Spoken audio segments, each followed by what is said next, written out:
Kuna tunangoja ianze. So imeanza. Ladies and gentlemen, welcome to Chapiane. Balo umepiga luku hapo mpaka unatisha. Show ni serious bana, show ni kubwa, show ni serious. Unasema show ni babu kubwa. So majamaa tuko live na kama kawaida kama dawa before tufanye anything mostly mi upendaga because content kama hii I think ni fiti sana kama watu watajoin in waone kitu inaendelea because I think it's very important for anyone who is involved in sports, anyone who is involved in the football industry to watch his stream because I think it will teach one or two things. So what I normally do is kabla tuanze anything ni kushare stream. Jose? Yeah. Kuna watu wako ulikuwa na unasema wanataka link sio? Kuna watu wanasema watu wako nje wanasema niko Doha nataka kuochio kitu sasa nitaonaje huyo msee. So wengine naona wako sijui ni States hapa. Na UK moja wananiuliza so nimesema hiyo ni kuachie wewe ucheze zako sasa. Safi. So waambie waingie hapo kwa page ya mine. Wanaweza ingia kwa timeline yangu nimesha stream hapo. So wanaweza tune in wa join the discussion. Sawa. Ronald, I think the same thing. Yeah, mimi nita share. Uko na mafan wengi sana. Walikuwa nauliza.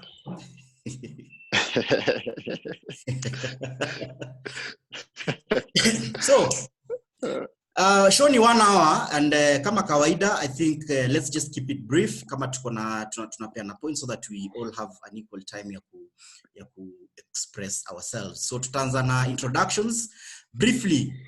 We start with the gentleman hapo mwenye tai ya red. Majamaa leo ni serious mazuri. Unaona tumepiga mpaka matai hapa bana. Huyu jamaa anajifanyaga hapa ni low budget Lukaku. Na kuna Luka hapa.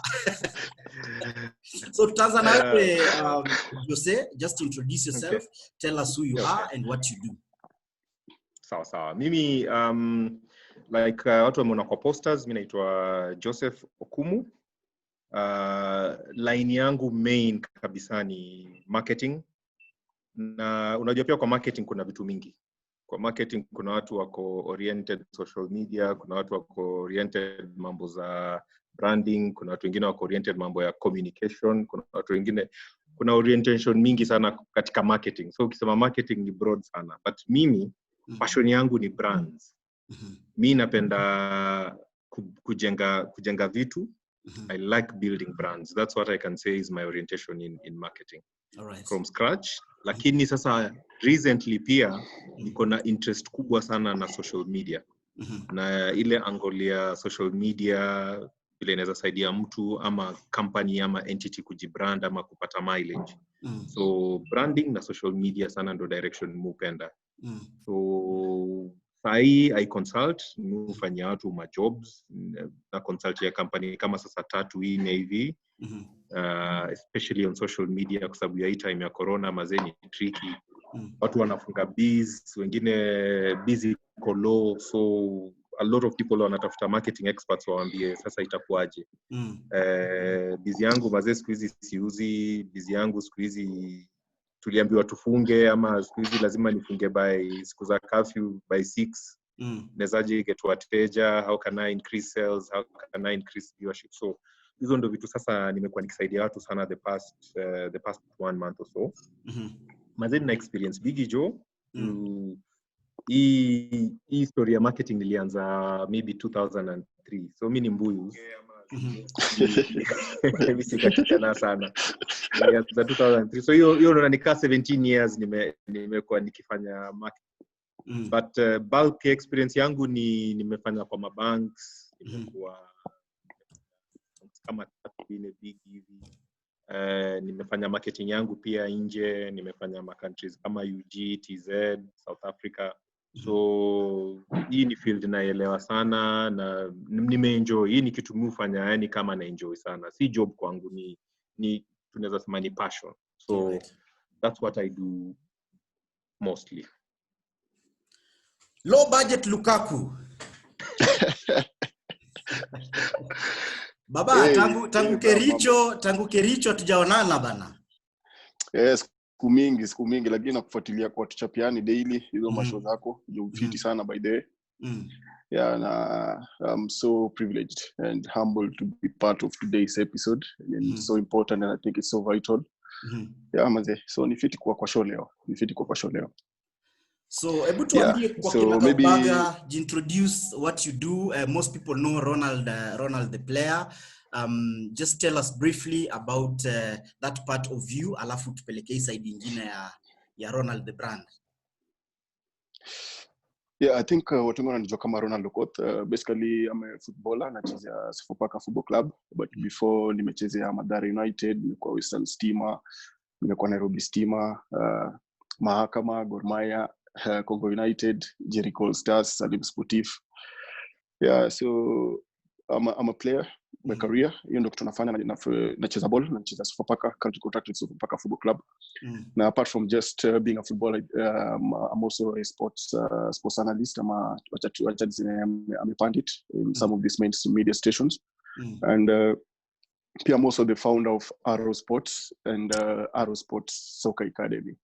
So Arrow Sports ni it's an organization yenye tuna deal na mambo ya we try and mentor, inspire and empower, especially with the focus on our local players mostly. Na sana wale wenye wako kwa hizi ma leagues za huku chini za huku teams za mtaa sana kwa zinapata hawana hiyo exposure kubwa. So with the focus on them tunajaribu ku empower, tunajaribu ku inspire and mentor. And me as the founder, I'm being helped by a very able lady anaitwa Judith, who's a managing director. And under Arrow Sports we have 3 departments. That is the sporting director department, and then child player development department, alafu na tuko na legal department. So under the player development department tuko na Arrow Sports Soccer Academy as a subdivision of that department. So the academy itself is part of player development department. Yenye tuko na vitu pia kama sponsorship, tunafanya hizo ma brand development, transitional planning, endorsements, tujaribu kusaidia ma player wetu wajipange in terms of maybe business ama financial advisory, vitu kama hizo, mentorship. So it's quite a huge umbrella, na under it tuko na vitu mob sana. So bado kwa Arrow Sports Soccer Academy ndo bado founder or maybe kama the president, alafu tuko na Judith hapo pia bado chini yangu. Alafu pia tuko na side inashughulika na maybe mambo za mentorship, na side pia inashughulika na mambo za coaching and all that. So tuko na plans kubwa sana, and hopefully maybe in the next few years I know we'll grow, because it's all about making the steady strides. Yeah. Joseph, I've seen you taking a few notes. Naona ukichukua ma notes pale, mimi nakujua sana, unakuwa mtu unasikiza kwa makini sana. So kuna watu wengi sana wametune in. Naona hapa jamaa wangu hapa anaitwa Timothy Umeme Ofula, Ishi Njenga, Musa Obatal, by the way, wako na nitam bring up later on in the show. Au pia wanafanya job fiti sana huko Kibera, wako na timu yao nyingine hapo, wako na initiative yao fulani huko inaitwa Football Made in Kibera. Under that kuna timu zote za Kibera, kuna Kibera United, kuna Gogo Boys. So ukiangalia sana hizo magame zao, pia wamejaribu kuchukulia history ya branding na marketing vizuri sana, na it's ripping off. Wanapata ma crowds fiti sana hata kuliko most of our KPL clubs. But I think that one we'll touch on it later. Joel Omino, my senior kutoka Qatar na kuona, Zach Soguda, Alex Ngare, Mary Abubakar Mbaka, na wacheki nyinyi wote. So kaini rada majama, hii ni show fiti sana. I'm sure mta benefit a lot from hii panel ya leo. Jose, yeah, where are we getting it wrong in our football? Waze hata sijui nianzie wapi jo. I think ingekuwa rahisi kuniuliza what can we do right, but let me attack your question from your perspective pia. Juu kuna vitu mob sana mazetu na need kudu. Ukiangalia Kenyan football sahi, there's just so much, kutoka kwa ofisi, kufika kwa organization, kufika kwa mpaka hata playing unit. na players wenyewe. There's quite a bit zenye watu wana need kufanya. Ukiangalia brand kama entity, brand ni vitu mob sana. Brand ni mashabiki wanafikiria nini, mafans wakienda study wanafikiria nini, mbona watu waendi study, unajua. We Bramo unajua stories za study, we unaweza jibu some of those questions. Kwa nini watu hawaendangi study, unajua. So unaweza ambiwa some reasons, unaweza ambiwa watu wengine wanasema maybe boli ya Kenya iko chini. I'm sure Ronald anaweza sema hapana, that's not true, boli ya Kenya maybe iko. But watu wengine watakwambia tuenda study kwa nini, maybe hakuna security. Watu wengine watasema tuendi study because facilities zetu ni poor. Unaenda kwa ground hata kuna mahali pa kukaa, unaogopa unaweza vunjiwa dirisha kama unadinga, unaogopa, unajua. So kuna vitu mob sana zenye zinafanya brand ya Kenyan football inakaa mbaya. Okay. Tukitoka kwa hizo vitu tuende kwa ofisi. Saa hii ukisimamisha msee kwa street ya Nairobi muulize unajua nani kwa leadership ya Kenyan football, I can bet you 30% watakwambia Sam Nyamwea. Unajua sababu alikaa kwa hiyo ofisi for so long, so unajua ngatu chairman wetu ni Sam Nyamwea, unajua. Na watu wengine bado hawajawahi jua hiyo leadership ili change. Na watu wengine watakwambia ndio ni Nick Mwendo. Haya. Saa hii ukiuliza tena mtu Kenyan football, what do you think about it? Kwa street to sample watu 10 wanatembea penye wewe utasimama.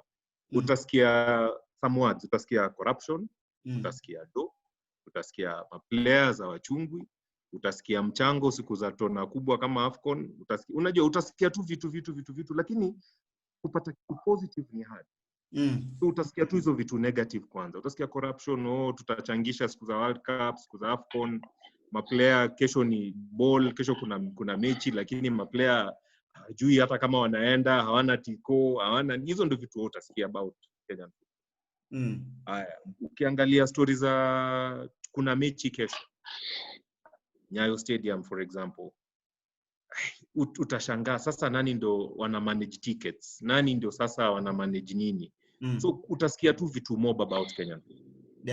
Hizi vitu zote ukiziekanisha pamoja, hiyo sasa ndio brand ya Kenyan football. That is the brand of Kenyan football. Now, important sasa ni kujiuliza, is that a brand that we can sell outside there, or is it a brand that needs work? Watu wakae down waanze kubonga waseme yenyewe, okay fine, can we get something right? Yeah, tunaweza improve aje hapa. Haya, ball tunaenda kucheza kwa uwanja, tunanyoroshwa na kati mkengine sijui kanatoka wapi hapa. Haya, ukiuliza unaambiwa coaches kuna maplayers wake, unaambiwa sijui nani ni mzae, nani aliyakufa acheze hito na vitu tu mob. Okay. Global football inakuanga na hizo vitu zote mingi, lakini brand yetu ya ball bana iko na damage mob sana. Lazima watu wakae down tuanze kuaddress the brand that is called Kenyan football. Otherwise hauta get more sponsors. Hauta get watu wanaweza weka do alafu hii brand yetu iende juu. Let me give you an example. National team ya England ya ball football, na all the leagues na all the walikuwa sponsored 60 million pounds. Hiyo ni 9 billion Kenya shillings. Sasa na British Telecom inaitwa BT. Sasa British Telecom, acha nikuulize, kama British Telecom wangekuwa wanaangalia brand ya English football, waone iko na hizo vitu, watu fight kila time, though ma players wameenda kucheza Holland wajalipo allowance, studies hiyo nini, na pia hiyo sponsorship ina include Wembley na stadium ya national football team.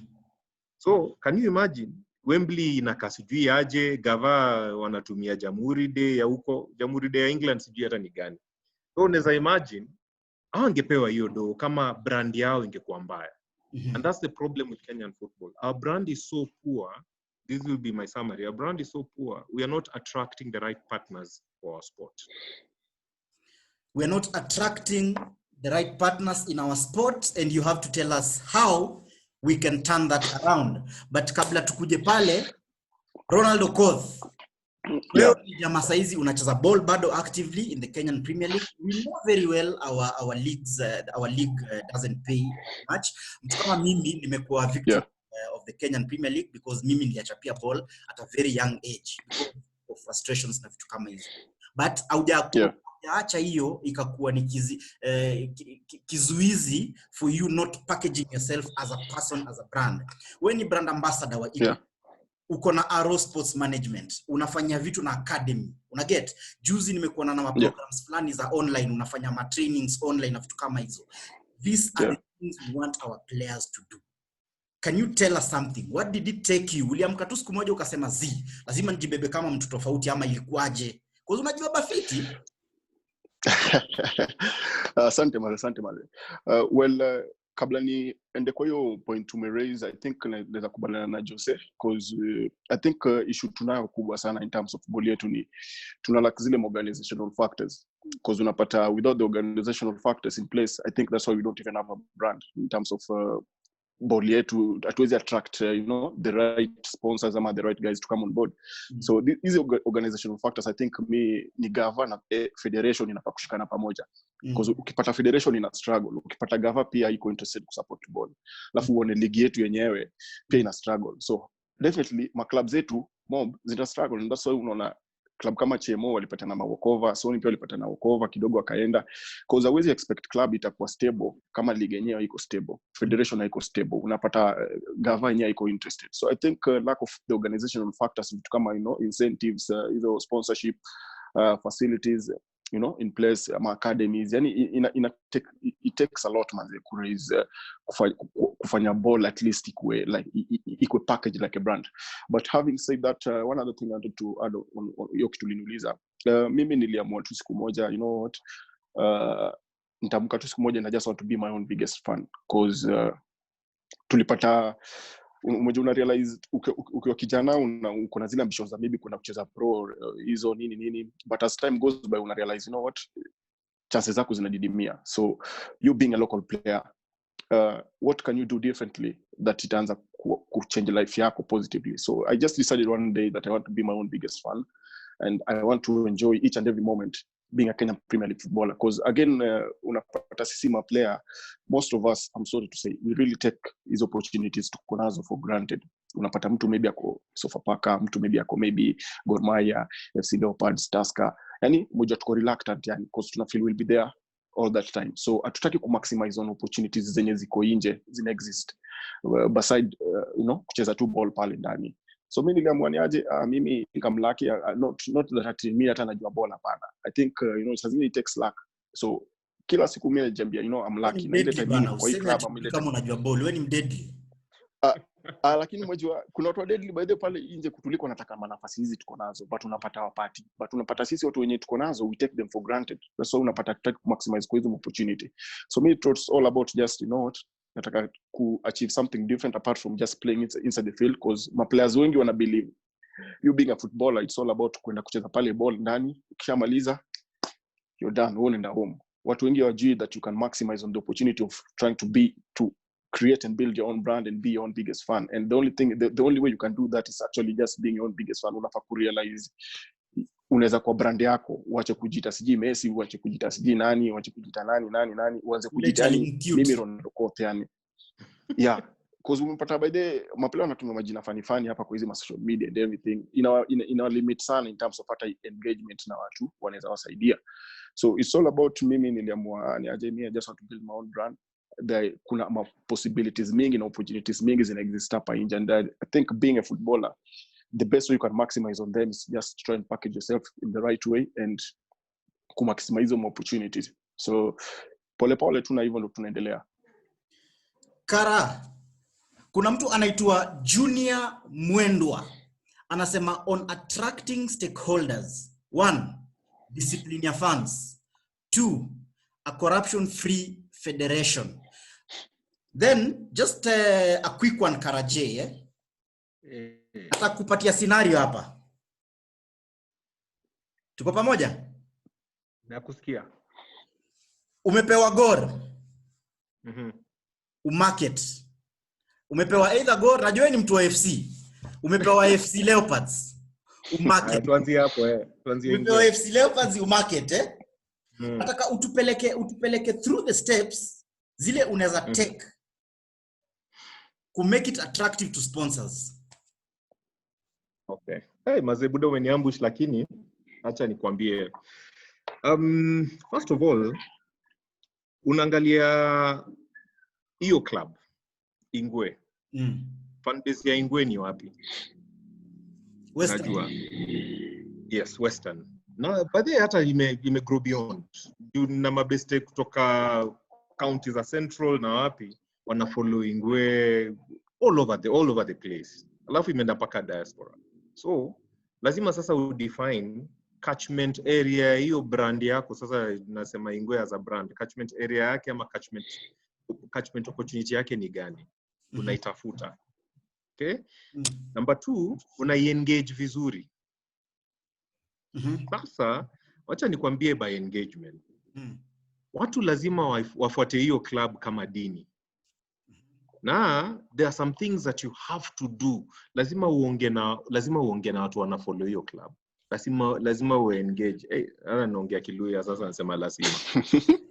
Sasa kuna vitu tu mob lazima udu. Alafu wacha nikupatie example. Mimi ni fan wa Ingwe. Season ilianza ikafika katikati.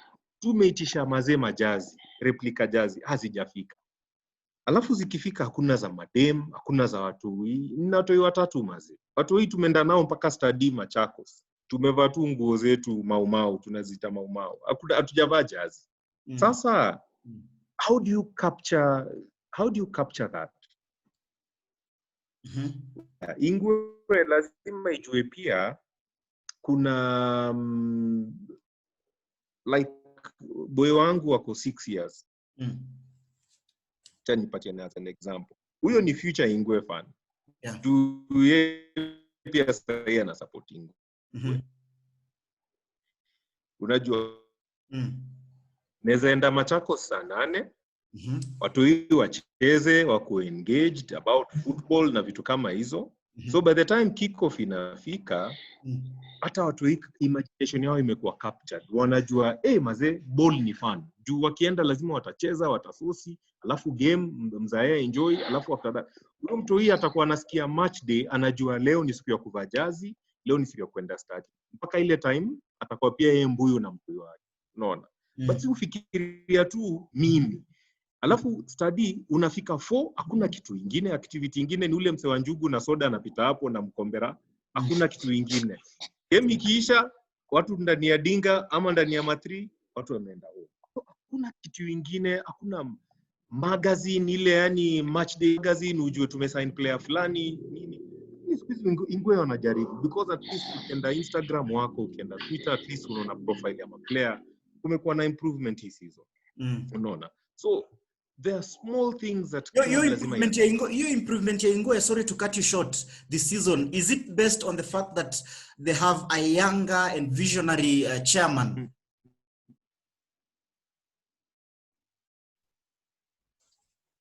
Jose?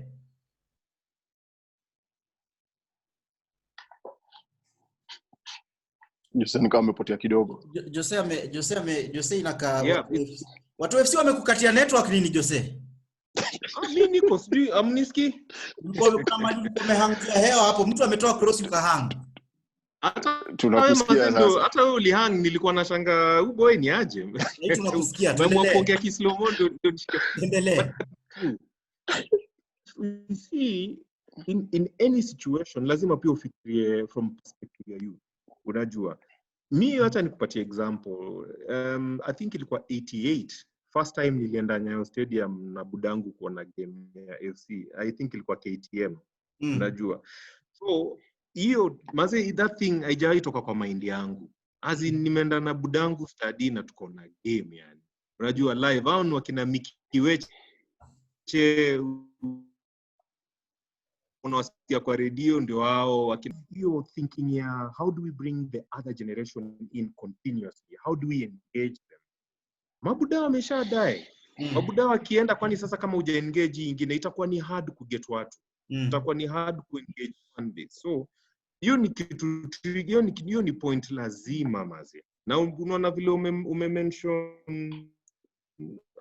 youthful chairman Ingwe, unaona vitu zina change.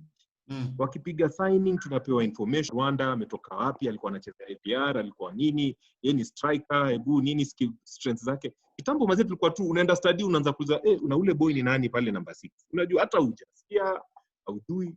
Unajua so tu ni passion yako as a fan because umekuwa huko for a long time, ndio sasa inakupeleka. Okay.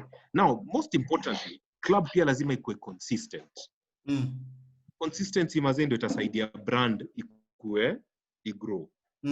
Na consistency pia inaleta sponsors. So if a club is not consistent in what they are doing, consistent in performance, consistent in a lot other things, pia unaona watu wanaanza kwenda. Mimi angalia studies zingine mafans wa FC, ile FC iko na losing streak watu waendi study. No. Kogalo imekuwa na consistency fulani of late, wacha nitumie Kogalo because wamekuwa kishinda mazi. So hiyo feel good factor pia iko, mafans wana support, wataki kuona club ikilala. Unaona? Maybe Ronald ni player sahihi anaweza tuambia, but mimi najua consistency ya club in doing particular things right ni important. Yeah. Kuna mtu anaitwa Eugene Meso anasema internet ya Okumu inataka branding.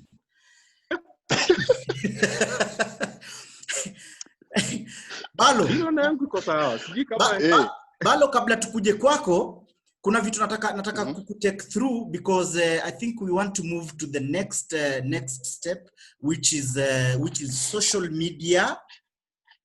Social media imekuwa very very big thing right now. People are making a lot of money, millions of money from social media. So kabla tuende kwa social media, kuna kitu nataka tuangalie hapa. Balo. Balo, tuko sawa? Yeah, tuko sawa, naicheki. Rada? Ile ta. Hapa ulikuwa umejua branding kweli? Hapa unaona chikivinyadi nilikuwa nimetakini mzee. Hapa hii ni kwa Christmas by the way. Hapa ilikuwa Christmas. Hiyo jeans ilikuwa mpya, hiyo shati pia ilikuwa mpya. Viatu ndio kidogo nilinunuliwa za kunipeleka like 3 years. Hizo viatu sijui zilikuwa namba 10. Vitabu pia umekula? Ilikuwa graduation yangu Kenya Methodist University some few years back. Niligraduate na Bachelor of Science in Information Science and hopefully nataka kurudi kufanya masters. Na pia maybe tujaribu tena pia mambo za sports management pia. Yeah, so hii ilikuwa Kenya Methodist University after graduation. Hii picha inaongea vitu mingi sana about the Kenyan footballer. The notion ama perception about Kenyan sportsmen, na nikisema sportsmen ina include footballers, ina include watu wa mbio. Notion ya kwamba footballers wanakuaga kwa hao yani na kitabu wako hivi, worlds apart. They are not on the same WhatsApp. But wewe na kuona hapa graduation inaonyesha we have footballers wale wamekula pia kitabu ama vipi? Yeah, kabisa manze, kabisa inafanya kitu tunakuwa tuna change because notion ya watu wengi ni tujasoma. I think that's totally different. Hii picha next hapa tulikuwa home ground yetu, ilikuwa cup Madaraka Day Cup, tulikuwa tunacheza Sofapaka, tulifaa kucheza na club fulani. Tulicheza na Narok Combined day siku. So it was a very beautiful day. I think nilifunga bao 2 siku, nika assist 1. Tucheza nao na Narok Combined. So yeah, I think hizi ndio wanasema memories are special are made of this. So ni feeling poa sana. Na ilikuwa hii mwaka hii. Aya, hii shughuli yako ya online, I think ni kitu it's good that if it comes from you and since you are next in line to speak. Peleka pia na Rada. Tunaona you wanakufollow sana na unafanyaga vitu hapo kwa unapeleka watu classes nini, na ulifanya kitu watu wakachanga hiyo ganji na wakatoa wengine wakatoa boots. So hii pia ni kitu pia utapeleka through at some point before show ishe, sio? Safi, na ina mambo. Buda, hizi majazi uta auction lini bana? Mimi nataka kubai. hizi ni jazz zetu tulitumia last season. I think I'm so privileged to play in a club whereby season ikisha tunapatiwa jezi zetu because it's totally unheard of. I think nimekuwa lucky, club zote nimechezea nimepatiwa jezi zangu kutoka Mathare, Western Stima, sasa hivi niko Sofapaka.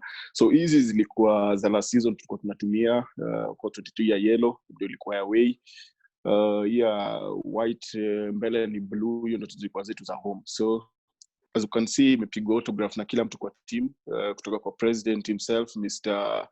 Eli Kalekwa, kila mtu hadi watu wa staff and everything ya white. So hizi ni memories manze, lazima tukumbushe watu hii zile siku zetu kucheza nini. I think memories are made of this. So unaweza ambia kila player manze wa take value na respect hizo jezi zao. Ukipata I mean i treasure cause itafika time you can't play, you can't do anything, and hizo ndio zitakuremind hizo siku zako. Yeah. Now, this photo particularly brings me now to the next part of the show about social media marketing. This is Alan Wanga. Yeah. He's a very good friend of mine. Last year during AFCON alikuwa nominated as Kick the Virus campaign ambassador, official ambassador wa AFCON. Na ukikumbuka hii kampuni ilimchukua kama ambassador, it was the official sponsors wa AFCON last year. So Alan Wanga happened to be their brand ambassador. Saizi anafanya campaign nyingine na Route to Food. Social media, ukienda kwa handle zake utapata amepost hizi mafoto.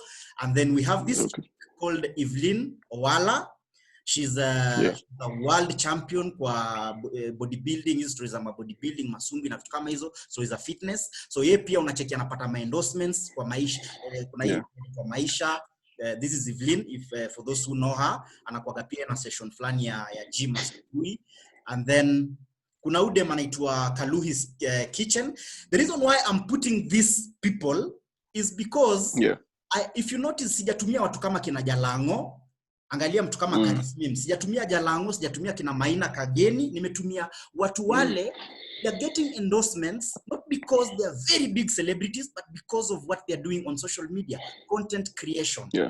Alan Wanga, kuna Evelyn Owala, kuna Karis Mems. Huyu jamaa anapata endorsements because of memes. Na ukikumbuka last year ama 2 years ago alikuwa kwa ile contingent, na huyo na ude anaitwa Kaluhi's Kitchen, alikuwa kwa contingent ya watu wale walienda Ethiopia kuleta, actually walikuwa hired by Coca-Cola kwenda Ethiopia kupiga na trophy ya World Cup Kenya. Why is that not happening to our sports people? Mbona hatuna ma players wale wanaweza Ethiopia wakuja na trophy ya World Cup? Ronald. Yeah, good question. And first lazima tukomend watu kina Alan Wanga because wanajaribu kuchange hizi perception, because ukicheki Wanga, I think mtu on and off the pitch American big, and we must commend them because those are the type of guys we need kama role models. And Maliuko Wanga na just say that ana watch. Congratulations bro for everything, na may you keep them coming. So main I feel venye naweza sahi naweza sema, brands zinakuwa defined according to the presence in the consumer society. So unapata hakuna venye unaweza kuwa you're not packaging yourself as a brand and then you expect some of these organizations, corporates or products to be endorsed. Because again, lazima uangalie vitu kama the physical attributes and venye unajaribu unaleta impact gani, what value you bring on the table. Because again, ukiangalia hizi brands wanajaribu kuangalia in return, hawataki tu kuinvest kwa mtu mwenye maybe mambo zako za nje aziendanishi poa na maybe values zao, unacheki. And I think that is why sisi kama sportsmen hapa locally we are still not maximizing on this opportunity, because unapata pia ma player wengi locally, I don't think they've really embraced social media that much. Because ukiambia mtu about social media, ukiambia mtu about maybe niaje, hebu join LinkedIn, hebu join Twitter, hebu join Instagram, hata wengi bado wanakuambia hizo ni vitu za mababi, kama hizo ni vitu za Babylon, hizo tutambui sisi, watakwambia hivyo by day, and you be so surprised because unapata ni ma players, unapata wengine hata wanachezea teams kubwa and wako na opportunity fiti sana ya kujaribu kumaximize unio following ya club zao, because ni watu wako na presence, but unapata sasa they're not really maximizing on it because they still haven't realized wanaweza pata more opportunities kama hizi. So again na feel hatuna hizo ma workshops zinatu sensitize and zijaribu kutuhimiza tujue how important mambo za social media is, ama how important packaging yourself as a brand is, because pia again mmoja saizi by the way hatuwezi danganyana. Saizi ukitafuta job, kuna places ukitafuta job watakuja kucheki kwa mtandao nini, timu yao itakuangalia. Yeah, so again what you post, what you put out there, how you package yourself matters a lot, because if you try maybe portray image fulani yenye maybe kwa watu wengine wewe unaweza kuona jibamba ndio kwenda kula reggae, kwenda kufanya nini, vitu mingi, and then una expect kwa kana maybe a certain brand, unapatia certain brand, unapata values zao and what wana expect ni tofauti sana na what you're trying to portray. Unaweza kuambia you have all the talent in the pitch, you are good, you're everything, but again if you don't package yourself in the right way, if you don't project yourself outside there in a way yenye inaweza cultivate a proper image of you as a footballer, itakuwa ni ngumu sana. And I feel hizo ndo vitu zinatu let down, because hata ukiangalia social media pia saa zingine vitu maplayer wanapost nakusikia yeah, ukiangalia saa zingine social media vitu maplayer wetu wanapost, I think ni vitu hazifai and naweza sema saizi vitu zinaenda ziki-improve, because again the type of guys we have in some of our teams, naweza sema watu kama kina coach, watu kama kina TM, watu wanatu guide, because wanatuambia ni aje kitu kama hiyo huwezi post kwa social media, kitu kama hiyo unaweza post, kitu kama hiyo huwezi post. But still bado we still have a long way to go, because most of our players, I'm sorry to say, they don't really realize that they can be their own brands. They don't really realize that whatever they post, how they project themselves, how they package themselves is so important for them in terms of achieve these opportunities. So it's still a long shot for us. Anima Ferrari min Bentley. Oliech alikosa endorsement mob juu ya sherehe mob. I think hizo ndio vitu unasema pale, what you post, how you post, and what time you post. Jose, tukibaki hapo kwa story ya social media, there was a very big outcry from the Kenyan football fraternity wakati one of the sponsors alitoka kwa league.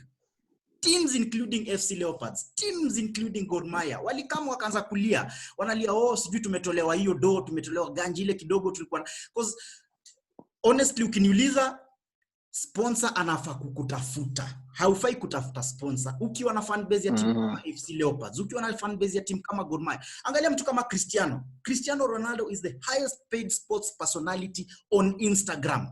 Post moja hivi ya Cristiano Ronaldo akiweka tu post aseme wear these shoes by Nike, hiyo ni mita 63 one post. Kim Kardashian ude manatembea hapa akidondosa akionyesha watu ni onyo. Odem akipost tu post moja hivi $1 million, hiyo ni 100 million bro. Where are we not getting wrong? Unataka kuniambia team kama Gor wakipackage tu fiti, team kama FC Leopards wapackage fiti their social media handles. The other day their chairman Ambrose Rachier alikuwa kwa show ya Radu live on a Saturday, anatuambia yani Gor Mahia wenyewe wako na 500 registered members. Jose, mimi nimejamu. Take it away, nimejamu.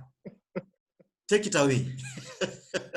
Unajua wacha nikurudisha nyuma kidogo, umeongea about Cristiano Ronaldo. Yes. You know, he's the first dollar billionaire sports person, footballer rather, not sports person, footballer. Ameshakuwa billionaire sasa kwa sababu ya football. Ukiangalia breakdown ya income yake, Salo, it's maybe around 20%. Hizo zingine ni off the pitch.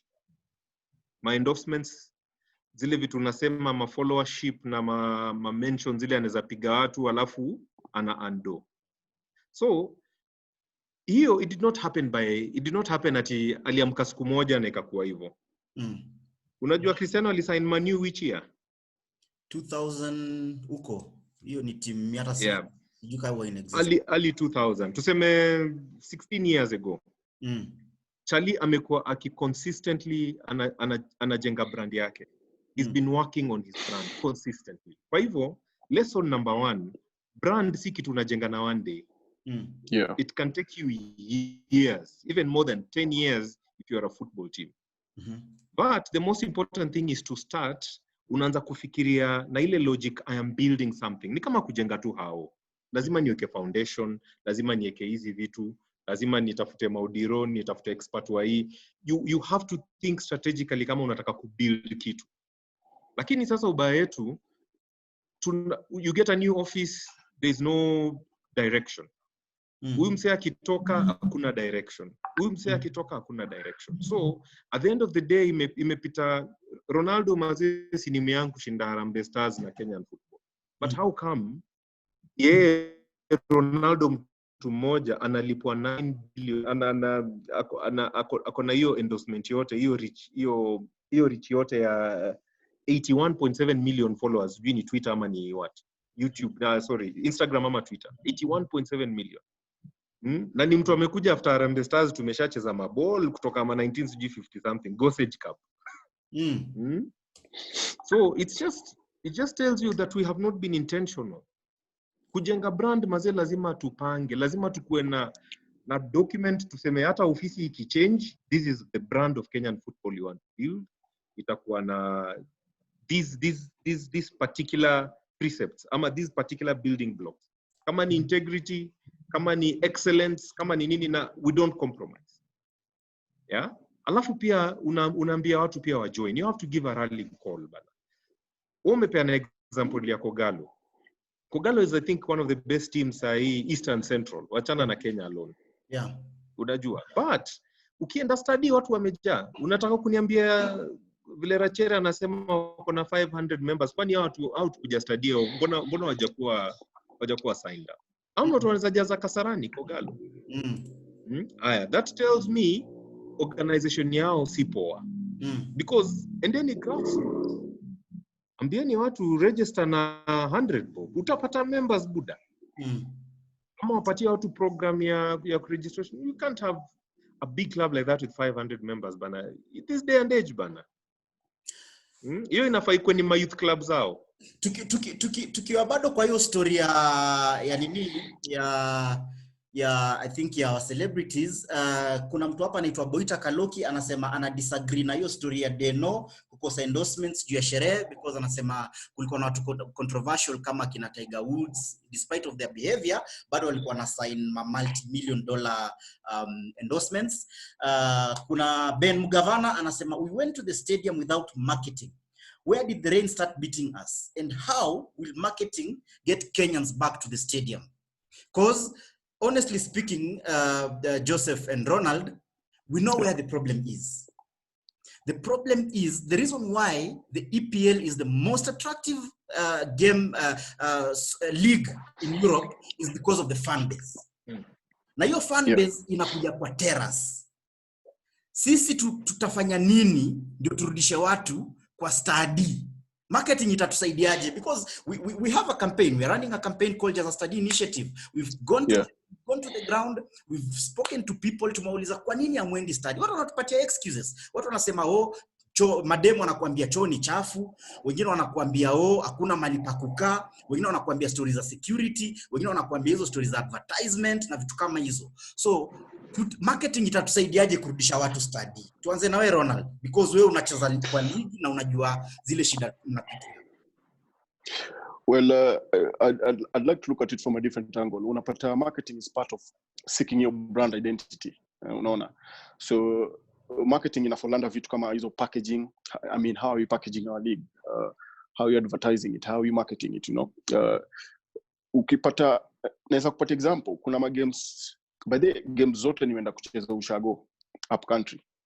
Zuja, iko tunacheza Narok, iko tunacheza uko Sony, iko tunacheza Zukericho, iko tunacheza Mumias, tunacheza wapi. So ukikompare na tukicheza huku Nairobi ama tukicheza nini Machakos, haijai. So again mtu anaweza uliza like ni mafan wa Nairobi wapendi ball ama ni nini? Because ukienda ushago Sadina ja. So again we must question how, you know, how passionate our fans are in terms of trying to promote our football. Because unapata you can market it, yes. Unaweza package vizuri venye unataka. Can I just answer you before we probably forget about your story? Umesema ukienda Ocha games inajaa, ukikuja Nairobi inajai. Na mimi naweza kukwambia kama example, mimi nikifanya hata Ocha. Watu wanajaa. Unajua kwa nini watu wanajaa Ocha? One, Nairobi watu kila mtu ako na lap yake. And then two, watu wa Nairobi wamezoea mastar. Wao wamezoea ukienda pale 1824 utakutana na yule star wewe unaona kwa TV. Ukienda River utakutana na star. So yani ukienda kama 3 uko na yeye, ukienda Tao pale ile base yetu pale pa Kusosi uko na star. So wako kwa macho yetu sana hapa Nairobi. So we are so used to this celebrities and stars hapa Nairobi. So we don't even have a reason to watch them in the stadium. Compared to Oshago yani unasikiaga huko cha kwetu ukienda unasikia bwana umetuletea Musa Otieno hapa. Watu wanakuja kuona Musa. Okay, so it could be right, but okay, anyway, na feel at market ball yetu, at market our local football the way it should be. Unapata ukiangalia EPL, I think it's the most lucrative league. I think it's watu wanasema it's the best league in the whole world, but sometimes mimi usema I'm of a different opinion, but I think ni juu it's well packaged, it's well branded, it's well marketed.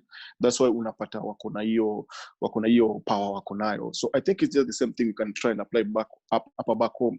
But I'm sorry to say I don't think we're really doing much in terms of ensure we are marketing our league properly, we are packaging it properly, because ukiangalia hata ligi yetu yenyewe ina mashida mingi sana in terms of hata sponsorship. We don't even have a sponsor board. So again, how do you expect even to market a league? It's league yenyewe yenye hata by there ina sponsor.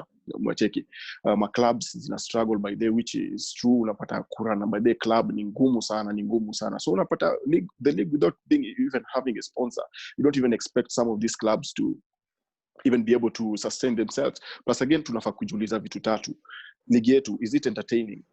Hiyo ni swali tunafaa kujiuliza. Hiyo mimi naweza sema okay, na maybe Jose anaweza kusakubali, but okay, ligi yetu, is it entertaining? Mimi naweza sema ndio it's entertaining as much as tunazi shida zote. I mean, is it marketable? Yes, it's marketable, but are we marketing it? Hapana, we are not marketing it. I mean, in terms of profits and everything, tunaweza pata profits. Yeah, tunaweza pata profits, but again, we can't get the profits without marketing the league. So unapata out of these three things, vitu mbili tumekosa kulingana na mimi. And again, hatuwezi sema unaweza kuwa entertainment, but again without marketing and without seeing the profit in the league, hakuna venye tunaweza pata sponsor on board, na hakuna venye pia tunaweza kuvutia mafans wetu warudi stadi. So the back, I think, inaanza kutoka huko juu. What the guys were managing it, lazima tujitume sana. We put in place, just like I said earlier, the organizational factors zenye tunahitaji kwa hii league. Tunataka ma stadiums, na stadiums hataki tu stadiums hivi. Tunataka facilities, mtu akikuja hivi mtu ana feel safe na familia yake. Unapata mtu ana feel safe, anajua hapa nikienda na watoi na nini nitatoka vizuri. Tunataka ma facilities, ma player wakienda game mahali, ma player wakai chini kwa floors, changing room, vitu kama hizo. Yani ina take a lot manze ku build game yetu, na na feel hatujafika pale bado, na ndio kwa maana unapata mafans pia hawana morale ya kuja study because wanacheki ma player maybe pia wafurahishi vile. So manze ni changamoto kubwa sana, na hopefully maybe in the near future some of those things will improve, but we must market our league, we must package it the right way. Ukikompare na enzi za kina SuperSport, and I think watu wengi can be my witness, enzi za kina unacheki tukipata SuperSport unapata kuna grants zinaingia kwa club. Yani manze tuko na hizi shida za maybe clubs kutulipo or anything. Hatuko na hizi shida za maybe league siji kufanya nini. We even had a league that my games zilikuwa live. Unacheki anybody can watch you from kutoka anywhere, but saa hizi manze unapata kuna maybe few media stations zinajaribu kuonyesha magame, but it's still not enough. So again, venye SuperSport walienda hapo ndo shida baadaye zilianza, cause league ndio at least iko na ile mvuto, inahitaji vitu mob sana manze. Yeah. Jose. Yes. Michael Jasper Obonyo anasema Joseph Howard Karamoja, you are breaking down brand building so well and in a simple way that even a class 4 student will understand. How I wish the target of the federation and soccer clubs management wasikie. Federation, tuanzi hapo FKF. FKF wako hata na marketing department kweli. One thing I know about is that the Kenyan Premier League Limited hawana pia marketing department. So how do we expect to sell the game to potential partners and sponsors? Maybe kitu ya kwanza but you can take it away. Oh, niko on. Hii kitu ya kwanza acha nikwambie. Nilikuwa unajua kameshika hapa mbaya sana, na niko na credo nafaa kupatia wadau hapa mazi. Kuna mwingine ameniambia hata internet yake data inaisha, so wacha nitume credo hapo as you take your point away. Sawa. Me I'll wait for your cue ama niendelee? Endelea buda, usingoje, endelea. Sasa nikwambie, from what I've seen Confederation, forget about Kenyan football improving in the next 5 to 10 years. Wow. That's a bold statement. Forget about it. Wachana nayo. Miaka 10 tu tutakaa tu hapo tu na ufala zetu. Hakuna mahali tunaenda. Sasa wacha nikuulize, if you don't have a research, marketing, brand building department, mnafanya? Nyuko tu na meetings za ofisi mkunywa ile chai ya 4 million. Unajua baadaye kitu nijamisha sana. Mnadu? How are you engaging funds? Hatuna ganji ya kumarket. How are you engaging funds? What are you building? Plan yao ni nini? Unajua hata tujui plan ya FKF na hizi mavitu vyote unataja. Mimi hata sitaki kuita na jina. They don't have a plan. What are they doing? What's their plan? What's their short term 5 years wanataka tufanye nini? Plan yao ya youth ni nini? Wacha nikupatie example moja, Brown. Kuna msee alifanya research, alienda Kenya Rugby Football. Kenya ilikuwa inacheza rugby. Msee akauliza mafans swali moja. What is a line out? Unajua line out ile ball ya rugby imetoka nje alafu inarushwa hivi juu watu wanairukia. Throw ball. Hiyo inaitwa line out. Inaitwa line out, si throw ball. Kwa rugby inaitwa line out. So aliuliza tu mafans hapo Grau, hapo Ngong Road. Aliuliza what is a line out? Do you know only 15% ya watu walikuwa ndani ya hiyo study walijua line out ni nini? Only 15%. Lakini study iko Chrome. Imejaa kuja. Why? Rugby as a brand in this country is more distinguished than football as a brand. So watu wakisikia Kenya inacheza na Germany for example rugby, study itajaa. Juu beyond rugby kuna entertainment, kuna networking, kuna nini, kuna security. Ticket ya rugby by the way ina costing more than football. Lakini study inajaa mpaka hata parking up. Kuna yani ni noma. Ngori. Kenyan football tiko sasa tunaanza kungangana terraces sijui bado tuko sijui so moja ama tuko 2. VIP ndo punch. Rugby hiyo punch ni ya huko kwa watu.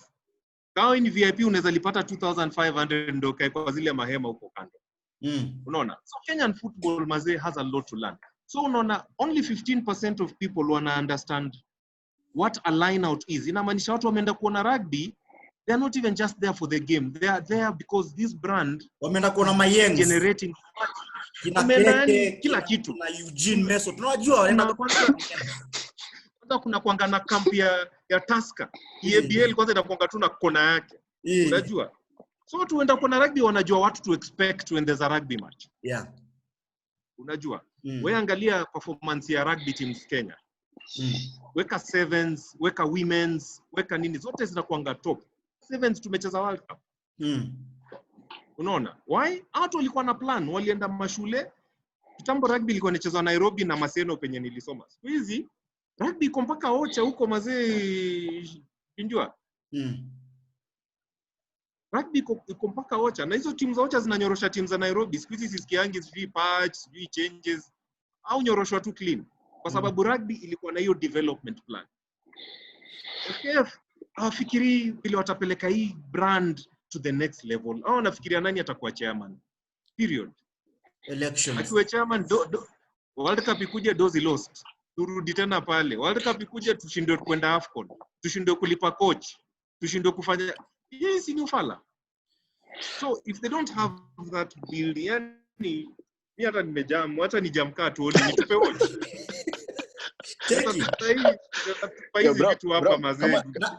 Kama naweza ongeza hapo Aro. Yeah. Fode hapa jamaa Nakuru. Unajua Fode ila Riechesa. Timu yetu. Timu yetu huyo. The Tanzanian league is much far branded compared to the KPL because of packaging from the fans to the players. Yani ma players ni mastar. Yeah. Tuseme derby ya Simba na Yanga. Buda unapata Diamond Platinumz amepost, Konde Boy ameposti, ule Konki Liquid ameposti, anaitwaje yule jamaa Manara, anaitwa Haji Manara ameposti, hata Magufuli ameposti. Hapa Kenya, as a study initiative, na nakwambia from experience aro. Chukua flyer, pelekea celeb, musician iko bao wengine, mwambie hebu tafadhali tuko na activation on Saturday, kindly. Nataka tu uweke kwa Instagram yako even if it's for 2 hours alafu utoe. Bro. Shida. Any my best is it? What can you say about that? Is it where the rain is beating us? Yeah, it's actually where the rain is beating us because brands are defined by their presence in the consumer society. Unapata boli yetu kama brand, and consumer society being the fans, being the players, being the stakeholders, everybody who's involved in football.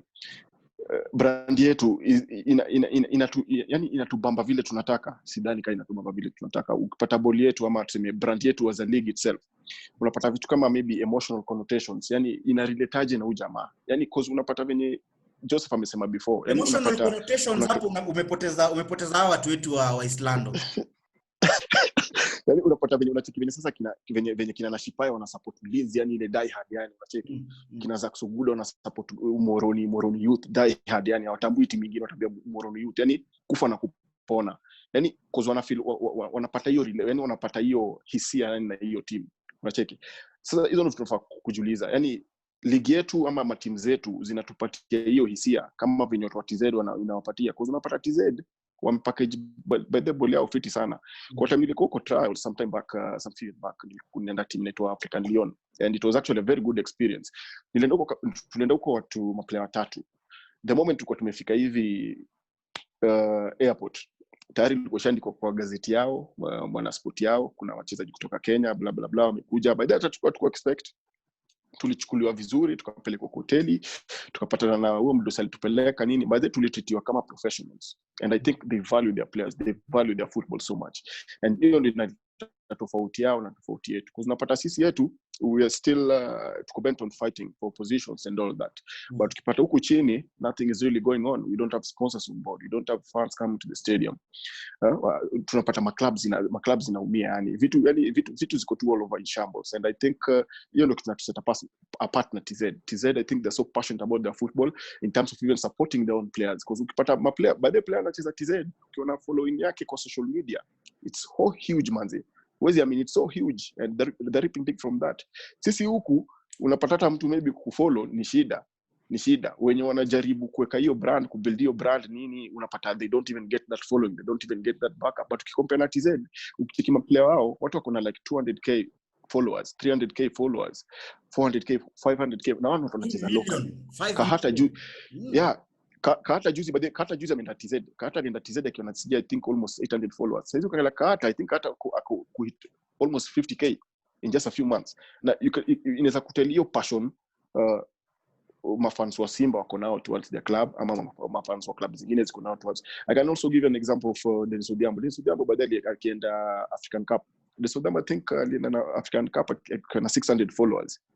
They know when alifika African Cup, hiyo ngoma alikuwa anapiga saa hizi mazidi, akipost hivi picha napata 1300 likes, 2000 likes. Na hapo ndo sasa anafaa pia kuchanuliwa, ni aje manzi, hebu maximize on opportunity, work with brands, I mean rip big from this. So unapata, I think ligi yetu na venye ligi ya TZ na package hiyo is totally different, but plus again the way players wanajihandle TZ na venye sisi tunajihandle huko tofauti, because unachiki huko maplayer wanachukuliwa kama master, but huko maybe ukienda kwa kichochoro fulani umepatana tena na mimi, ukienda siji wapi utanizoea by the way, utanichukulia hata kama star. Kama tunashindaga na wewe tunapiga siji nini, utanichukuliaje kama star? So again we must start treating ourselves as players, as brands. Kabla hata mtu mwingine, hata kabla fan anione mimi ni brand, lazima ni muonyeshe aje mimi ni brand, unacheki. And I think hizo ndio vitu zinatu challenge kwa boli yetu, na inafanya ligi yetu pia we are not that at par na league zingine, especially hata compare na Northern African countries, hizo Southern Sahara nini. But sorry kama maybe nimekula time sana. Ukiangalia hapa tu South Africa hapa chini, unapata baadhi ya players wako na endorsement deals na companies kama BMW, Puma na mazeni watu wanacheza hapa chini and they're making some good money from it. I mean, what are they doing right that we are doing wrong? That's a question that you should be asking yourselves. Yeah. Jose, as I come to you, kuna kuna chali fulani hapa anaitwa Marcelo. Marcelo ni wingback mnoma sana, anachezea Harambee. Huyu jamaa anakuaga na alikuwa anatona poa sana pale Egypt. Mazee anakuaga na vizungumzo sijui emotional connotations nini. Marcelo, by the way, quick recovery, nilikuwa kwa show up juzi. Amevunjika mguu juzi akiwa kwa training, but we wish him well. Atakuwa out for a few weeks, but I know he'll come back stronger because he's a very strong young man. Usisumbue na vizungu hapa bwana Marcelo. Hapa ni tuchapiane. Now, talking of Marcelo and talking of Ronald Okoth, mimi kama mdau, mimi kama mshikadau in the Kenyan game, mimi naona pia ni kama sisi pia kama fans tumefail ma players wetu. We know very well tuko na player anaitwa Ronald Okoth, ako kwa Instagram, ako kwa Twitter, ako kwa Facebook, ako na pages. Tunajua very well Marcelo ako kwa Instagram, ako kwa Twitter, ako kwa Facebook. Mbona hatuwapati hizo likes? Mbona hatuwapati hizo follow? Na nikisema hivi, isho by the way inakuwa na viewers wengi sana. We amass a very big number of viewership on this platform. Leo Ronald, nataka nichukue screenshot. Leo nataka kuchukua, yani leo mimi yani nataka kuona kweli kama ni tuko nayo ama naona hapa Ronald kwa Instagram 7,230 followers. Instagram. Nimechukua screenshot. Yeah. Kama wewe ni mtu unaona show saa hii, challenge. If you know any footballer and you are on Instagram, najua watu wengi sana, Hassan Medi, Alex Ngare, Flo Awish, Eugene Meso, and any mfollow hama players. Because they only get endorsements if they have the numbers. They already have status. Wako na jina already. So tuwapatie tu hizo numbers kwanza. Tuende tu pale. It's very simple. Go on Instagram, type Ronald Okoth. Ronald kwanza ametufanyia kazi yake imekuwa rahisi. Yeye atumia hizo majina sijui za ule Chalim Handsome. Anatumia jina zake. Enda pale Instagram. Ingia pale, search Ronald Okoth, angalia jina yake hiyo very handsome guy utapata pale. Click follow. The same thing to all our footballers. Over to you, Mr. Jose. As we wind up, because time yetu pia imetupatia kisogo. We only have 10 minutes. Okay. Me, first of all, man, lazima mtu atakuwa authentic. Authentic meaning utafute strength yako na uanze kuichocha. Kuna dem pale najua tunamjua anaitwa Carol Radul. Carol Radul yeye ni sport lover na amekuwa akiongea tu about sports all her life tangu nimjue. Unajua. That's why I'm sure anagetting endorsement. Nyabondo. Na mmezea. So I know people. So yani you as a person, wacha niwache mambo ya kama wewe ni footballer. Find your corner. Na hiyo corner yako anza kuichocha. Opportunities ikupite for you to say something, for you to share something, for you to kuonyesha watu kitu unajua, for you kuonyesha talent yako. Opportunities ikupita. Kama ni joke ya Jubilee, chapa hiyo joke lakini unaivuta kwa kona yako. Watu watakufollow. Hawezi sema tu ati sasa mimi ucheza ball lakini uko tu pale ukaa unataka watu wakufollow. Ni kufollow juu wewe unionyesha value gani? What do you inform me? What do you teach me? Do you make me laugh? Do you teach me? Do you show me? Do something with your talent. Ukienda social media. That's why people wanna follow us. Share some information that's important. Kama una information, utakuwa tu na page sasa nitakuwa tu nakufuata juu ucheza ball. You have to do something with that gift. Polish it, define what gift you have. Unaonanga kama Njogosh, ule uchekesha watu. Yes, ufanya tu vitu zake tu za ufala, lakini ona ile doo mseo ingisa space. Unaona? So, hata kama ni footballer, kama uko into fashion, anza kushare trade zako kama uchezi ball, anza kuonyesha vile nani ungara, vile Ronaldo cheki look ya Ronaldo leo, onyesha watu kama you into fashion. Kama wewe ni mtu wa academy, anza kupata alamasa zile za Barcelona, anza kuonyesha watu value academy, anza kuonyesha watu do something with your talent, let people know new boy kuna passion in area. Alafu hamite. And then the second point, be consistent. hawezi post leo alafu next thing utapost ni Christmas. Sasa ile umeenda Ocha, umeenda Karamoja Super. You have to be consistent. Unaamua uko submit huko. Hiyo sasa tunaweza unatuwekea tena kakitu. Ukiangalia last post ni last year kabla corona. Na unajua hiyo picha ni Brahma. Bas, umejua ama ulitagiwa tu sasa ndio umetokea. You have to be consistent. First of all, 2 points for me, najua Ronald atachangia. Find your corner, find your niche. Ile kitu yani una passion, you can do it hata kama umelala. Alafu number 2, be consistent. If you're not consistent, why should I follow you, man? Yeah. Kuna watu yani mimi huamka kuwatafuta ndo nijue mse amesema nini leo, because post zake zinipeleka particular direction anytime. Unajua 2 points naweza waachia watu. Find your speciality, be consistent. Ronald, nakuja kwako. Kuna mtu anaitwa hapa Dikal anasema most of the players hutumia fake names. Let them emulate Olunga Engineer. Ronald Okoth anatumia majina zake. Huyu Alan Wanga anatumiaga majina zake. There are so many players who use their actual names. You follow them. Yes, tunajua kuna wale wanatumia ule handsome, ule dem, but kuna wale pia wanatumia majina zao za ukweli. Saluda Santos anasema unafollow Marcelo kumbe ni Mosh Junior. Haya. So, kuna chairman wa Zoo FC Kericho anaitwa Ken Ochieng. Ken Ochieng. I still don't think we understand the difference between branding and marketing. We will keep on insisting on the former, yet all we need is the latter. Hiyo mambo ya former na latter inanichanganyaga kidogo, lakini Ronald I think kitu Ken Ochieng anajaribu kusema. Ni understand. Nadhani definitely Ken ako right, but I think it's a collective effort. You can't do branding without marketing, and you can't do marketing without branding. So I think it takes 2 to tango. Hizo vitu zote mbili zinago hand in hand.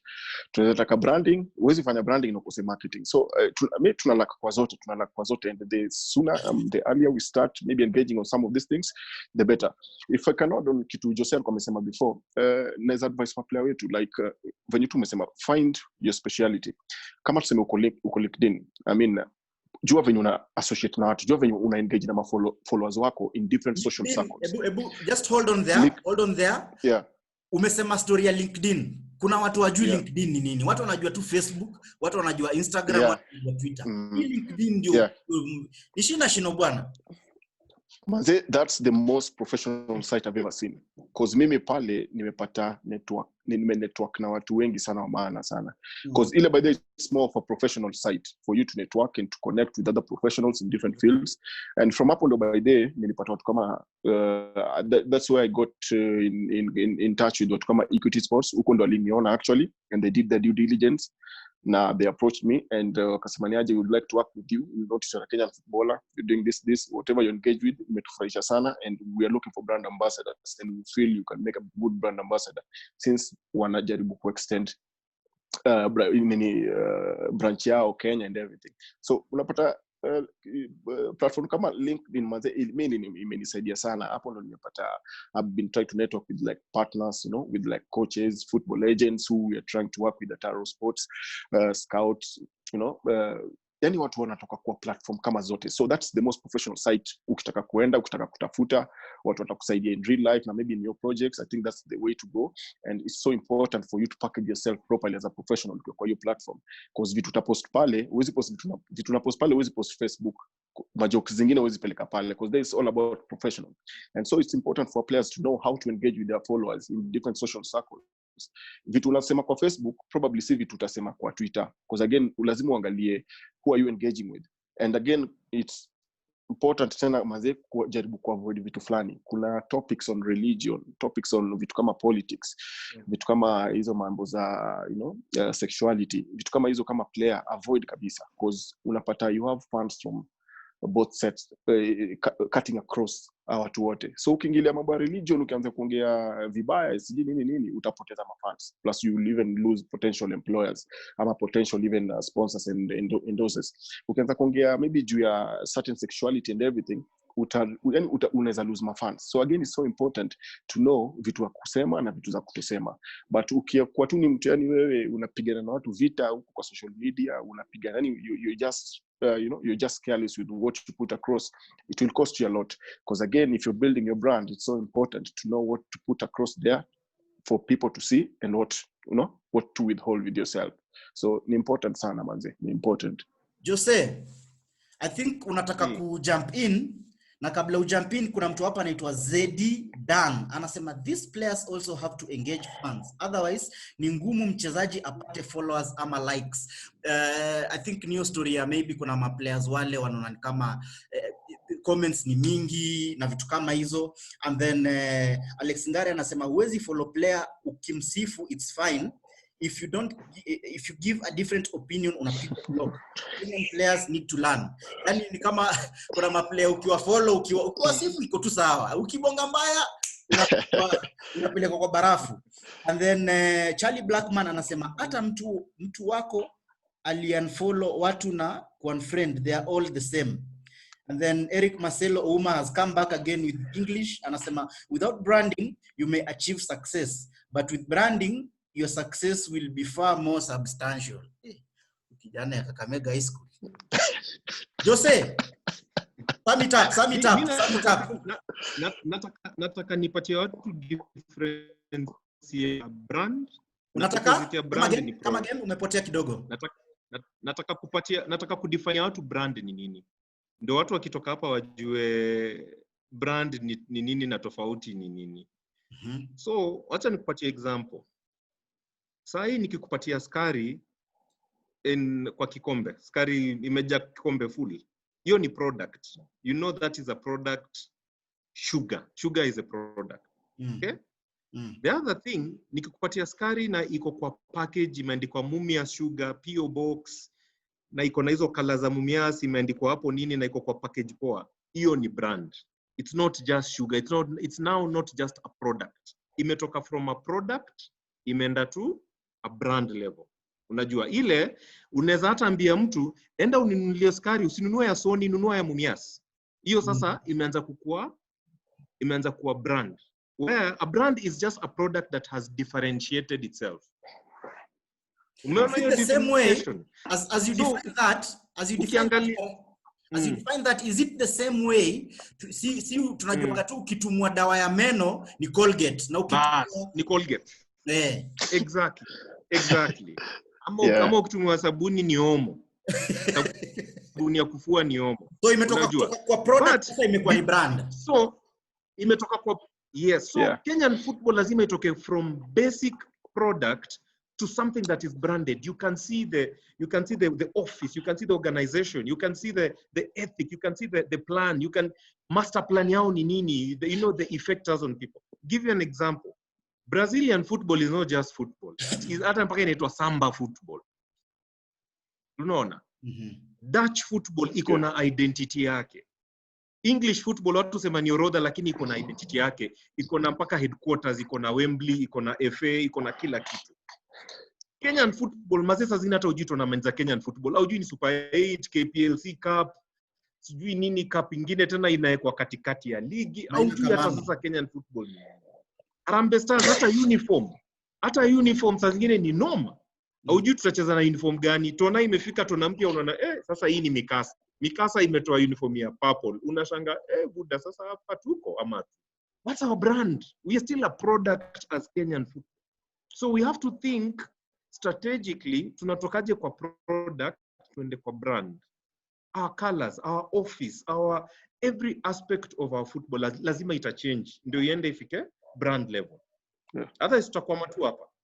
Umeona? So parting shot yangu ni hiyo. Even as a person, you have to stop being a person to being a branded person. Ukwe kama Atuoli is not just a person. Raila is not just a person. Uhuru is not just a person. Hao ni watu wamesha distinguish. Wakati Uhuru ana shati zake, ukivaa hiyo shati unaambiwa umedunga Uhuru. Unaona? Sasa ni kwa brand. Even people can saizi kwa wengine nasikia inaitwa Kagwe special. Gani? George before corona Maina Kagwe alikuwa product. Sasa hii ni brand. Mpaka mamimi ni Maina Kagwe tu. Kuna jamaa hapa anaitwa George Ochieng Onyango anasema players should create their own links watoke kwa ghost accounts. The likes of Messi accounts are real cause of viewership. But pia kuna mtu anasema usiseme tu ni kufollow halafu. Nataka kuona content. I want to know why I'm following you. I want to nataka kwa page yako Ronald napata umeka zile video za tizi zile upigaga ka motivational kusikiza ka motivation. Kuna hata saa zingine unapost picha ya Messi labda amefanya kitu poa. You know, I want to find content. Nisi pale vile Jose amesema picha ya mwisho ulipost Samiti kwa mawe pale Karamoja Super Cup. Tuko May, tuko June. What have you been doing all this time? Nitaku unfollow. That is true. That is the truth of the matter. So I don't know if you have any other thing that you want to add on that as we wind up, Mr. Ronald. Yeah, I think that's true because again, content is key. The type of content you're posting or you're sharing again must relate to your fans. So it's important for any player who would like to build on his social media capacity, would like to maybe build on his brand, to also realize that the type of content he or she ana post irrespective of the type of sports you're engaging in, inaweza kwa cricket, inaweza kwa hockey, inaweza kwa football, content mazeni key sana. Lazima share content ina relate na followers zako, because again if you share the wrong content, definitely you share the wrong message, and you limit yourself in terms of even getting some of these endorsement opportunities, sponsorship opportunities, because of the type of content you're sharing. But having said that, tunasema kitu nyingine kama sisi kama players, before we even ask fans to support us, because by them you want fans mnajisupport sana in terms of in good or bad. You guys are ever there for each other, and we must commend that. Kitu mzuri ni mzuri. But before we even ask fans to maybe go and like our pages, go and like our projects, go and get engaged in some of the things we're doing, I think it's up to sisi kama player we support each other, because I think on this platform player wengi wamesema player wa supportiani, which by the way is true on this same platform, which actually is true. And compare na what I did last week, the charity initiative I did last week, you'll be surprised what walinisaidia actually ni watu wanacheza timu za mtaa. Unaona, kijana anacheza timu ya mtaa, kijana hata ajui hata vinyata jisupportaje, but kijana anajua ni aje mazee kitu tunafanya ni kitu mazee inanibamba sana. I can relate with it. But so I think ni sisi kama player kwanza, like we be there for each other through thick and thin. Tusingoje tu time ya shida, because whatever I did was more of like a challenge, because I told guys mazee hata ukiona 50 wetu ama ukiwa hata unaweza join hii link, it's free by the just come and join and support in this what I'm doing. But you'll be surprised, guys who supported me actually you fans ndio support whatever I'm doing plus strangers. But if ukipata kwa sisi player, I don't think we are still really tunasupportiana venye nafaa, na pia tu limit sana ku grow, unacheki, because there's no way I can grow kama tusupportiani kama player.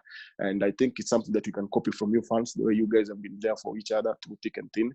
And I think moving on, we are the guys to change the football, and we can only hope that things will be better in terms of from the way we manage the football, from the way we package it, from the way tunapatia mafans haki yao venye wana deserve. In terms of hata we can hope that maybe facility wise everything will improve, and above all hata grassroots football yetu, I mean coaches wetu wapelekwe shule, yani watu waendeleze masomo, because there's no way we can be investing on foreign coaches or maybe foreign this and that. Now we also have our own, so I think we must also invest in our football straight from the grassroots, in order to develop our football, in order to package it as a brand. Lazima itoke huku chini kipanda juu.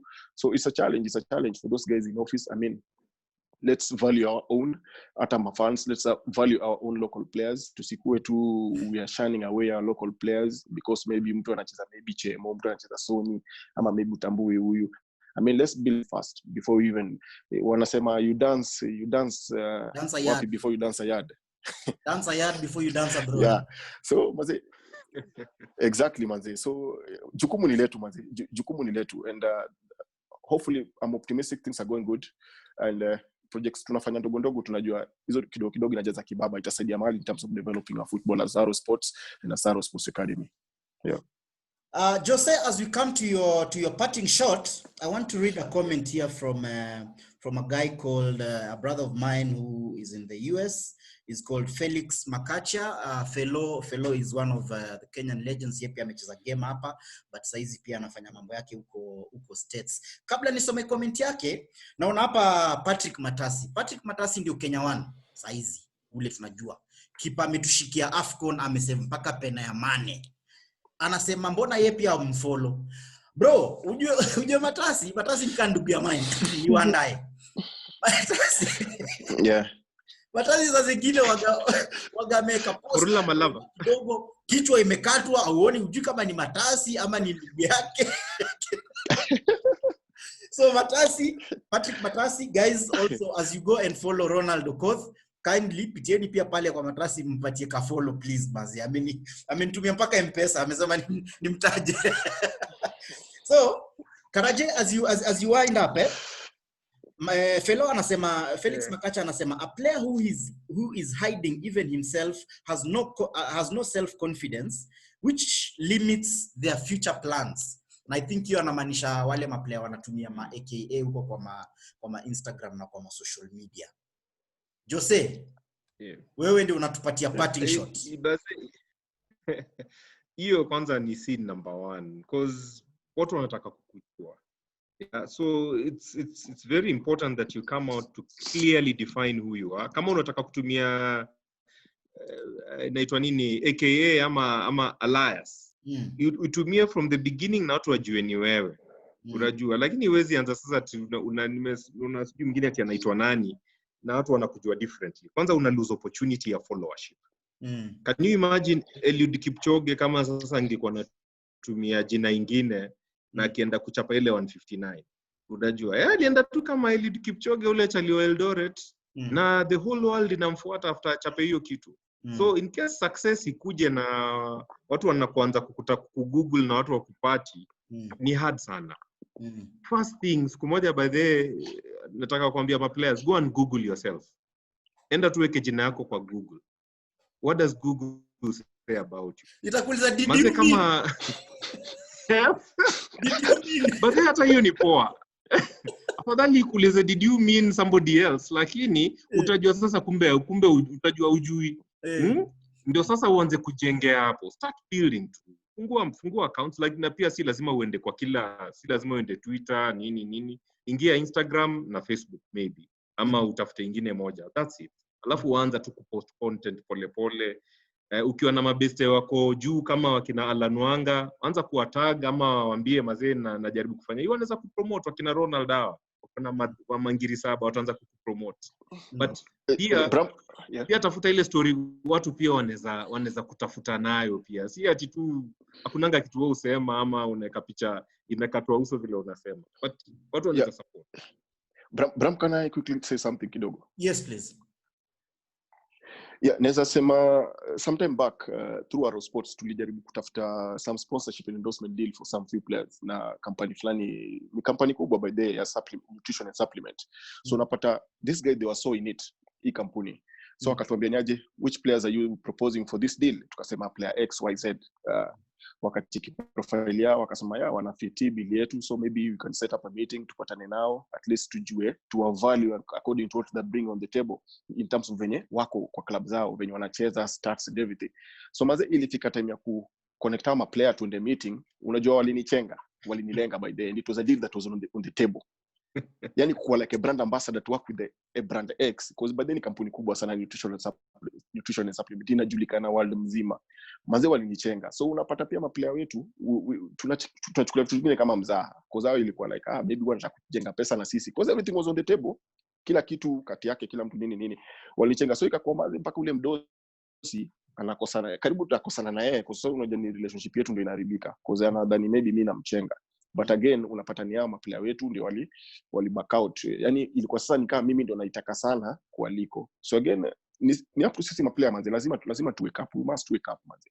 We must start thinking professionally, because opportunity kama hizi zinakuja only once in a lifetime, and if we let them go, I mean itakuwa ngumu sana kuzipata tena. So the challenge mimi naweza kupatia sisi maplayer, I mean let's package ourselves properly, let's brand ourselves, let's market ourselves, and let's maximize on every opportunity that we can get in order to earn a living outside the football, because kuna life after football by the way, kuna life after football. and unapata mambo ya social media, networking, connecting, itatusaidia hapo before. Yeah. Ebu sikiza hizi statistics Kenya has 7.9 million monthly active users, 1.9 million monthly active Instagram users, 601,000 monthly active Twitter users, 307,000 monthly active Snapchat users, and 2.1 million registered LinkedIn members. Kina Azizo yame kwa Snapchat juu ya kale ka kitu kana kujaga hapa kale kama ndi. Ukiangalia hizo figures, it tells you where the youth are, it tells you where the numbers are. Identify kama ni hiyo Instagram, enda kwama nayo. Mimi nimekwama na platform mbili tu. Niko kwa Twitter lakini nimekwama hapo. Na inanisaidia, it's ripping off big time. So hii ni wendo unamalizia kipindi. So kuna mtu hapa anasema ask Jose, what will a sponsor get from sponsoring the league? Right now it's very little. And then where do we start? What is the first thing the league, clubs, players should do to begin to brand and market? Hiyo saa wendo unatumalizia kipindi baba.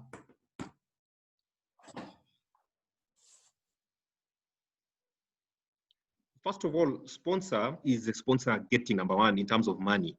Lakini sponsor anapata mileage mbaya sana. Internet yangu iko poa ama ni yako? Yeah. So sponsor akiweka do kwa kitu iko na mileage, yeye ana benefit because jina yake itaenda penye anataka jina yake iende.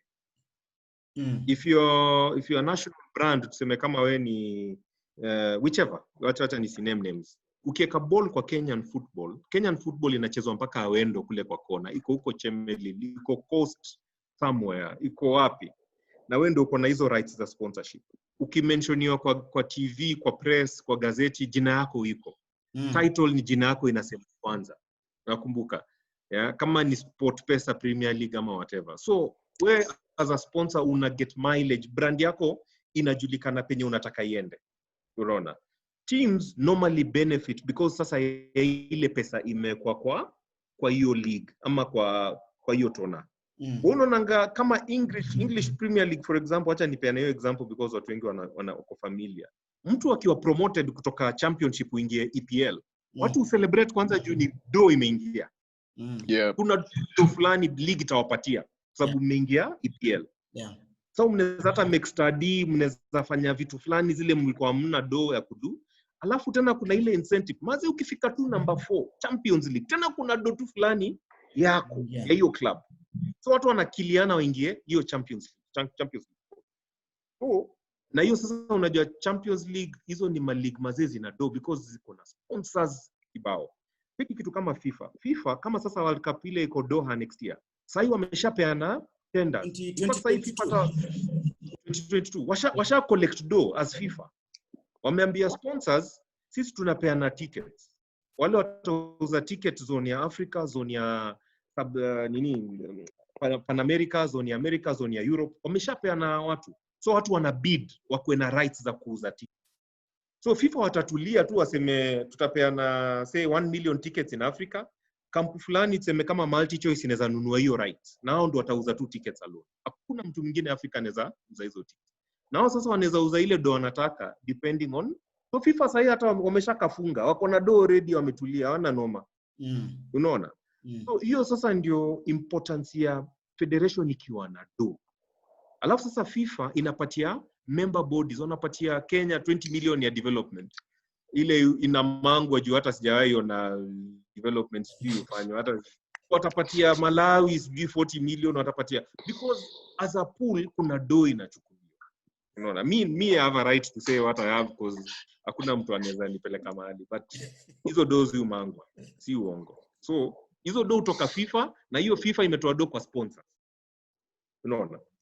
So hiyo ndo ecosystem ya sponsors na federations na nini. But if you're not strong enough to attract sponsors, ligi itakuwa vile iko. Team fulani haiwezi ona fixtures. Chemelil ilikuwa ni Chemelil. Mazee sijui hajacheza fixture ngapi. Tena wamerudi Sony hajacheza sijui fixture ngapi. Hakuna do. Ikianza kuumia watu wanapewa maokova, wengine wanasema acha tuende kotini. Inakuwa tu fulani tu tunazoea. Kuna jamaa anaitwa Godfrey Miheso. Godfrey Miheso is also watching us live from the White House. Anasema yeye kwanza ana hold masters in digital marketing. Na anasema great points from the guests. I'd like to understand how their marketing strategies identify with the appropriate demographic.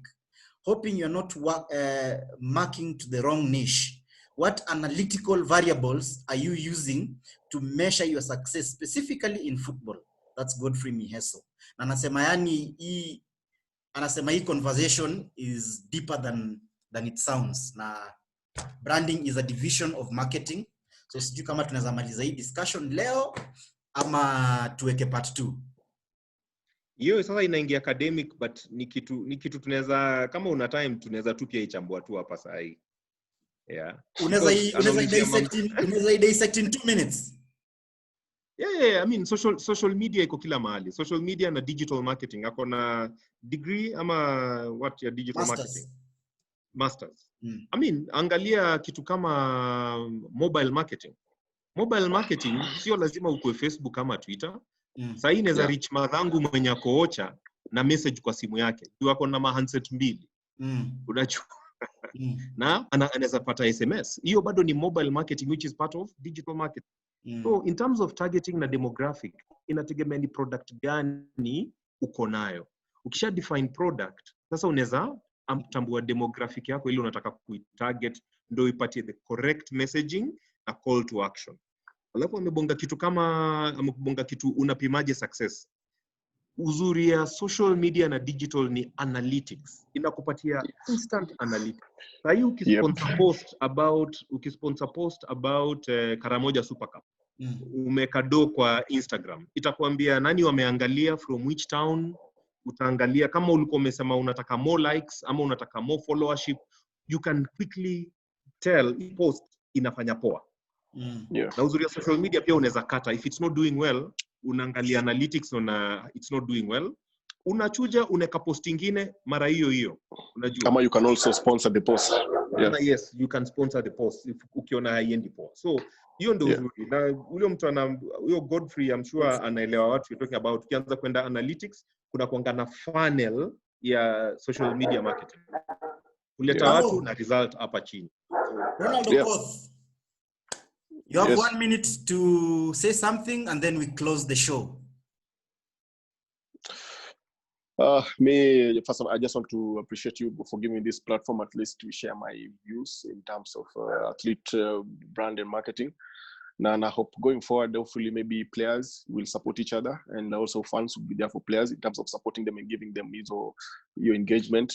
Because again, without the engagement, it's so difficult for the player also to get some of these opportunities. So the back inaanza na kila mtu. Let's be there for each other as local footballers, as local players, and let's start building home first. Acha tuanze na maplayer wetu locally. Tuwaimbe, let's put them out there in the market for everybody to talk about them.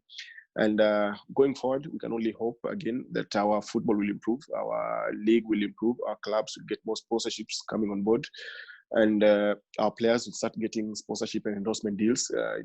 Our coaches, local coaches, will start getting the same, because tumefika mali na feel we have a very huge potential locally, but we're still not really seeing the value in what we have, because manze tumelalia gold mine kwa iboli yetu, tumelalia gold mine. And tunataka kuona zile squad player, player anaendesha gari yake manze, player anaishi kwa nyumba bila kukosa shida za rent, unaona, family inakapoa, watu wanaenda shule mzuri, yani tunakanika ligi yani imedevelop kweli, but tunachisa hizi manze, we are still have a long way to go, but I think it's all about a process. It's a process, and it takes time to build a brand in terms of a league, in terms of players. And going forward, I'm optimistic, mambo itakuwa fiti. So let's just keep on being there for each other, networking, connecting with the right guys, and things will be better. Things will be better eventually. Yeah. All right. Leo ilikuwa ni show ya matai hapa. Kuna jamaa wangu mwingine hapa anaitwa David Toronto. Magereza anasema tumevaa tu matai hapa na shati lakini uko down. As a study.